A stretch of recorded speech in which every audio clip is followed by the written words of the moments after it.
So yan, what's up mga herb? So hindi na natin kinaya mag-diagnose ng pangsarili nating knowledge. So tinawagan na natin ang expert natin, si Meng Galicia. So may parang tinatawag ata sa'yo pre, ano bang tawag sa'yo? Yung, ano mo, yung page mo? Magneto Moto. Ayun. Ano pre? Magneto Moto. Ayun, Magneto Moto. So ngayon, check na niya. Ang napag-usapan namin is di na tayo gagamit ng MC4 tsaka ceramic. Irerekta na natin kasi naganda na ko dun eh. Direct to ECU. Oo, rekta ECU. Tapos may kasama na siyang harness na meron na rin bagong socket ng pang ECU. Ayun. So kung gusto niyo siyang kontakin, hanapin nyo lang yung Magneto Moto sa Facebook. So mamaya papakita ko sa inyo kung paano niya ginagawa yung pagganto sa ano. So magbibigay rin siya ng tip kung bakit ganun yung ginawa niya. So ito mga herb, ang binili natin, pinaayos natin kay Meng. May kasama na siyang socket ng ECU tsaka meron na siyang pinakabagong insulator. Maganda daw to, sabi ni Meng, kasi ito yung hindi na nasusunog. Yun. So colorway na rin yung wire niya. And then meron na rin siyang kasamang ito mga herb. Ano to Meng? Magkano to pre?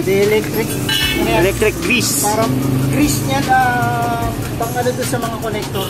Ayun. Para hindi siya masunog. So mura lang to pre, no?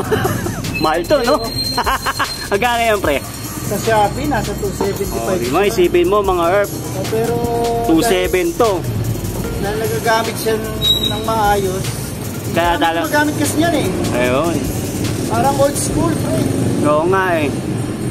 Ngayon. So ito gagamitin lang to pag gusto mo lang. Ayan. Ito okay naman to.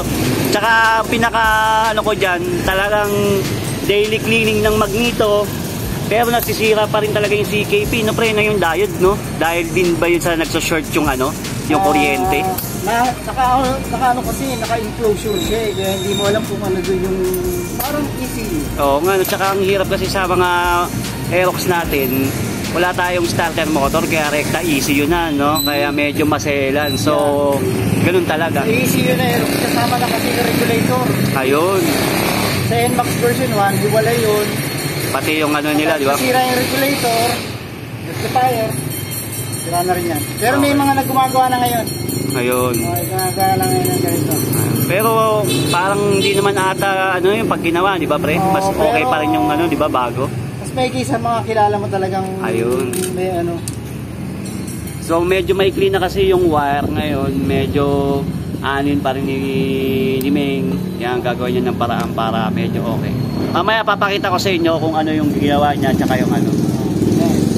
Before and after. Before and after. Ayan. Sino yung nauna yung pa rin natatangkalikin eh. Ayan na mga herb, nadikit na ni Meng yung bahagi nating rekta. Ayan. So hindi natin na videoan kasi nagkukentuhan kami. Ayan. So kung gusto niyo kung paano ginawa yan, PM nyo na lang. Ako na nagsasabi sa inyo. Ayan. Quality ang gawa. Ayan. Mamaya malalaman natin kung anong ano natin. Sana wag ECU. Oo. Ayan. So ayan mga herb, na-testing na namin. Kaso nagre-redondo ulit. Ngayon tinesting na uli namin yung bagong ECU ni Meng. Is nagre-redondo pa rin. Okay naman yung harness, yung mga spark plug. Ang problema is baka sa loob na ng makina. Ayun ang iisipin ko. Papabuhat ko na to kay Michael. Kung mayroon kayong